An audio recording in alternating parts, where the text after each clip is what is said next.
Donc, je m'appelle Sébastien Dinoir, je suis dirigeant de la société Diva Robotics depuis maintenant 1 an.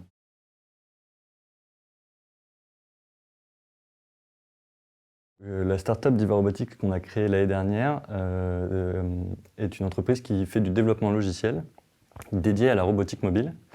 Et plus particulièrement, en fait, on travaille sur un produit très précis qui s'appelle le Piguard X, qui est un robot conçu par l'entreprise Enova Robotics. Et il s'agit en fait d'un robot rondier qui permet de faire des patrouilles en extérieur sur des sites industriels. Et donc au sein de Diva, on fait tout le développement logiciel autour de ce produit. Donc le robot de surveillance en effet est un robot rondier qui fait 250 kg, qui fait 1,60 m de long. Donc oui, c'est déjà un beau robot.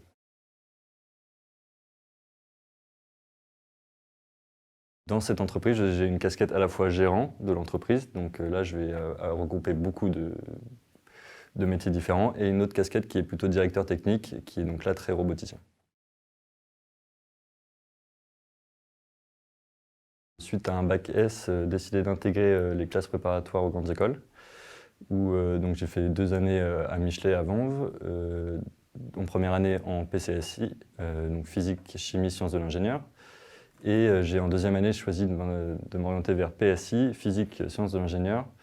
J'ai rapidement compris que j'avais plus de plaisir à travailler dans les sciences de l'ingénieur plutôt qu'en chimie, donc c'est pour ça que j'ai choisi cette voie-là. Ce qui m'a amené ensuite, quand j'ai regardé un petit peu les différentes écoles d'ingénieurs qu'il y avait en sortie de concours, à m'orienter vers Polytech Sorbonne qui présentait la première spécialité robotique en France, qui délivrait vraiment un diplôme d'ingénieur en robotique. Donc j'ai intégré cette école-là pendant du coup 3 ans. Pour expliquer un peu ce qu'on y apprend dans cette école et dans cette spécialité.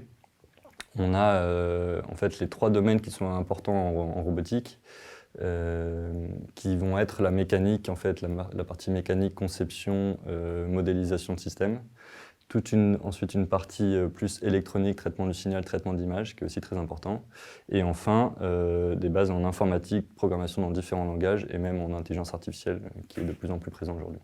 Donc c'est avec toute cette pluridisciplinarité qu'on arrive à obtenir ce diplôme d'ingénieur en robotique. Donc à la sortie d'école, j'ai intégré le laboratoire LISIR, qui est l'Institut des systèmes intelligents et de robotique, qui est un laboratoire de recherche du CNRS à Paris-Sorbonne, à l'Université Sorbonne, où j'y ai travaillé pendant 3 ans en tant qu'ingénieur d'études, au sein d'une équipe de recherche qui s'appelle AGAT, qui est une équipe de recherche dédiée à la robotique médicale. Et mes missions dans ce laboratoire étaient de concevoir des systèmes intelligents. Ça allait d'un porte-endoscope à une canne active, un déambulateur intelligent, etc. Donc c'était beaucoup tourné conception méca, plus que implémentation ou électronique par exemple. Qui m'a amené par la suite à passer un concours de la fonction publique pour devenir responsable de la plateforme de robotique de Paris-Sorbonne, de Polytech Sorbonne. Où en fait il y a un grand plateau qui regroupe des ateliers, des salles projets, etc. Où on a une partie un peu Fab Lab avec des outils, des imprimantes 3D et des robots à disposition des étudiants et évidemment de l'équipe pédagogique pour monter différents projets. Et donc voilà, pendant 3 ans j'avais en charge cette plateforme avec un ingénieur électronicien. Ce qui m'a amené l'année dernière à quitter par contre la fonction publique pour monter donc Diva Robotics, donc on a fondé l'année dernière et qui est cette entreprise qui développe du logiciel dédié à la robotique mobile.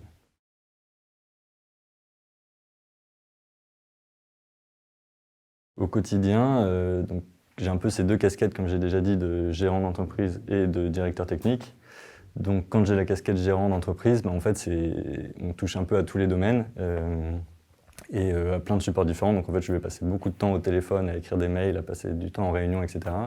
pour discuter des domaines qui sont le juridique, la compta, finance, le commercial, le marketing. Voilà, on va traiter un petit peu de tout. Alors peut-être pas tout ça tous les jours, mais c'est un peu tous ces métiers-là qu'on a à comprendre et à gérer.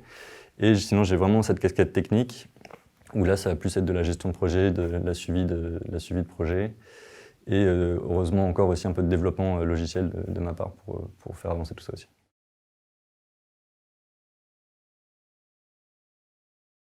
Ce qu'on recherche aujourd'hui, c'est par secteur. On ne recherche pas par diplôme, on recherche par secteur, parce qu'en fait, c'est vraiment des capacités, des compétences qu'on recherche. Je ne cherche pas un titre particulièrement.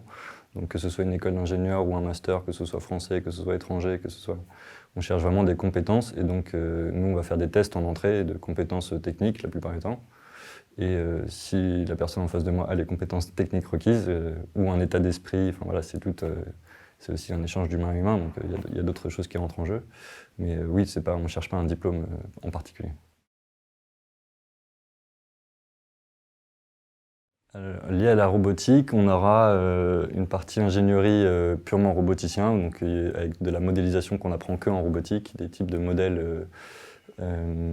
modèles cinématiques, etc., qu'on va apprendre en études de robotique. On a besoin aussi d'ingénieurs en informatique, que ce soit vraiment du pur Linux, du pur système d'exploitation très bas niveau sur l'informatique, ou embarqué, etc. Ou aussi sur du développement, C++, dans différents langages, en fait, du C, du C++, du Python, donc différents langages dont on a besoin, nous, sur nos robots aujourd'hui. Et pour l'interface utilisateur, on aura aussi peut-être besoin de développeurs web. C'est le genre de profil qu'on peut rechercher. Et ça, c'est plutôt pour aujourd'hui. Et d'ici 1 an, je pense qu'on aura besoin de profils un peu plus variés. On aura besoin de mécaniciens, d'électroniciens pour gérer en fait cette flotte de robots qui sera déployée en France. Et pour toute la partie en fait, service après-vente qu'on aura à gérer de cette flotte-là, on aura besoin de profils tels que mécaniciens ou électroniciens. Je pense que roboticien est déjà assez récent comme métier. Pendant très longtemps, dans l'industrie, je cherchais un mécanicien, un informaticien, un électronicien. Et en les faisant travailler eux trois ensemble, en effet, ça faisait un robot, on pouvait fabriquer un robot. Aujourd'hui, on aime bien avoir cette nouvelle compétence qui est je comprends tous ces systèmes-là. Et du coup, je peux peut-être chapeauter ce projet et comprendre et pas que quelqu'un ne comprenne pas le langage de son collègue, etc. Donc ça, c'est déjà un nouveau profil qui est intéressant aujourd'hui, qui n'existait pas avant. Et il y a évidemment une grande place aujourd'hui qui est prise maintenant par l'intelligence artificielle. Peut-être un peu trop, mais c'est en effet une voie qui a beaucoup d'avenir. Mais je pense que la robotique est plus intéressante. Et mes conseils seraient de très rapidement s'intéresser à la programmation et à l'informatique, parce que prendre du retard en informatique, ça peut être compliqué à rattraper. Et aujourd'hui, avec tous les outils qu'on a autour de nous, on utilise tout le temps notre téléphone. Et se former à un ou deux langages de programmation, on peut le faire dès le collège ou le lycée.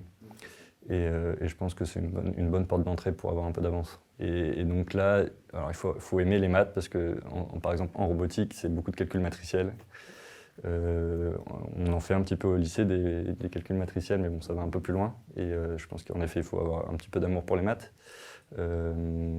Et après, c'est cette fibre scientifique qui, je pense, en effet, il faut avoir Moi, plutôt jeune, j'avais envie d'essayer de comprendre comment fonctionnait tout ce qui se passait un peu autour de moi, et je pense que c'est ce qui fait un peu la caractéristique d'un ingénieur aujourd'hui.